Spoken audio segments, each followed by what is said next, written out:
train test split our data. Here you can see that we are using train test split from sklearn and passing the data. Other than that, we have passed the test size equal to 0.2, which will split the data into 80:20 ratio. That is 80% training and 20% testing. Let's run this cell.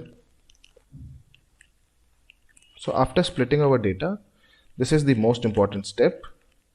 Here we are normalizing the data by dividing it by 255, and we are also reshaping the data in the xtrain and xtest.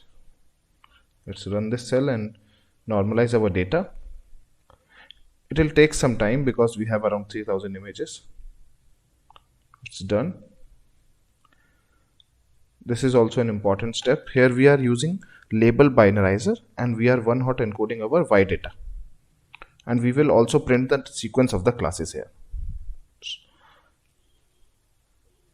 So here you can see these are our classes: buildings, forest, glacier, mountain, sea, and street.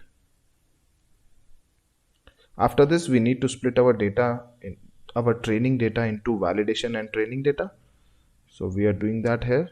Let's run this cell and split our data into validation and training. After this is the most crucial step. Here we are defining the architecture of the model.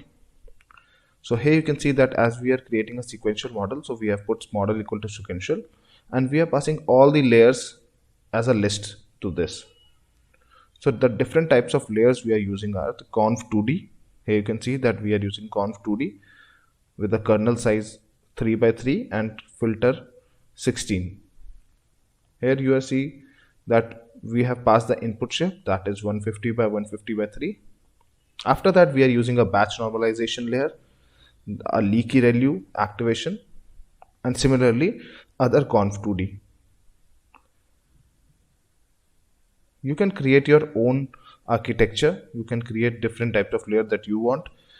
It is a hyperparameter and you can tune it according to you. After that, we are using a flatten layer. When the conv layers are done, we are using a flatten layer to flatten it, and we are applying a dense layer.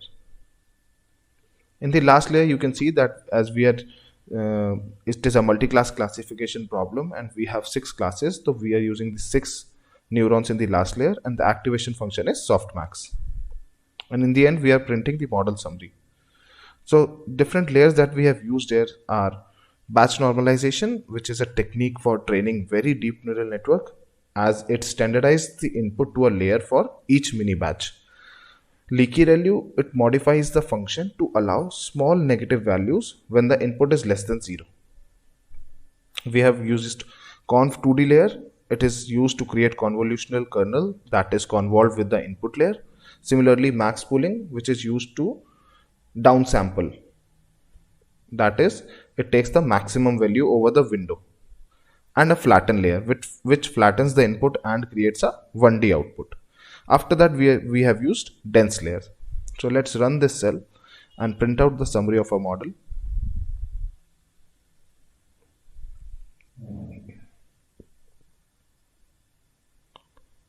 So here you can see the summary of our model, all the layers that we have provided and all the params here, parameters.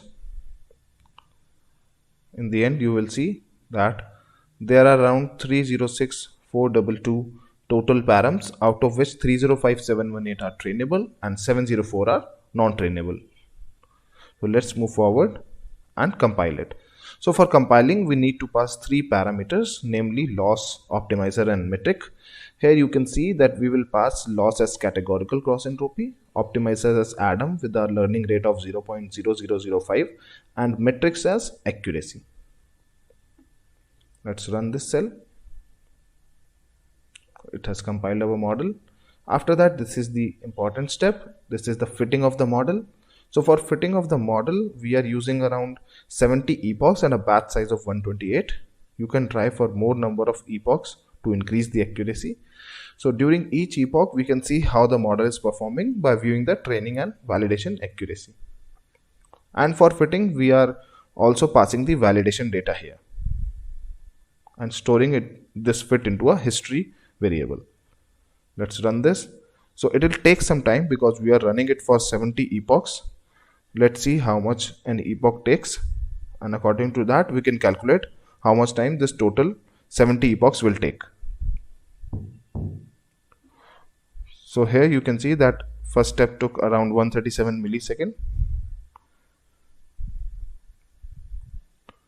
It's running right now.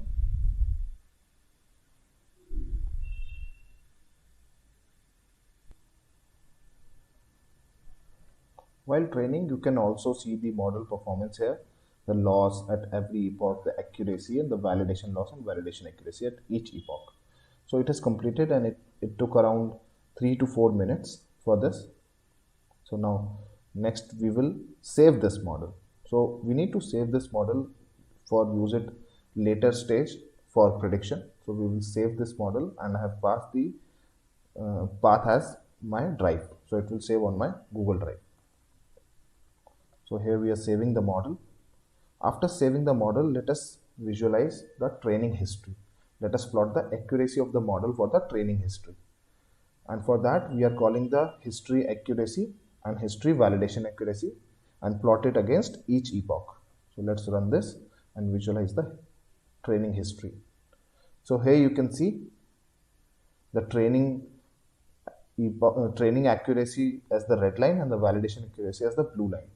The model is showing some overfitting, and in order to reduce overfitting we can use different techniques, like we can use regularization, we can use dropouts, and you can optimize the model. Similarly, we will visualize the loss. For that we are using the history loss and the history validation loss and plot it against each epoch. So this is the graph for the loss the model is showing. Next we will see accuracy on the test data. So here we are evaluating the model on the test data and finding out the accuracy. So the accuracy of the model is around 76.66%. You can optimize this model, you can hyperparameterize this model and generate a higher accuracy. Now we'll generate some predictions for the test data and store them into Vypred. So all the predictions for the X test will be stored in Vypred. Now we will visualize an image, and it will be used in further steps to be predicted. So this is the image that we will be predicting. As you can see, it looks like a C. Here we will create a list of label using object of label binaryzer, and we are also printing out the prediction and the original label of the image we visualized above using the argmax function. Let's run this cell. Here you can see that these are our classes, and it originally was, this image was C, and it also predicted as C. So our model is working absolutely fine. So with this we came to an end of this project. In this project we saw how we can create a CNN using different layers. We normalize the data, which is an important step with any type of dataset we use, and we will use this model to predict the class of the image supplied to the model. The scope of this project is very vast. It can be used to classify satellite images, drone images, or Google images into different classes like sea, mountains, etc. Next, I will show you how you can create a Flask app for this project.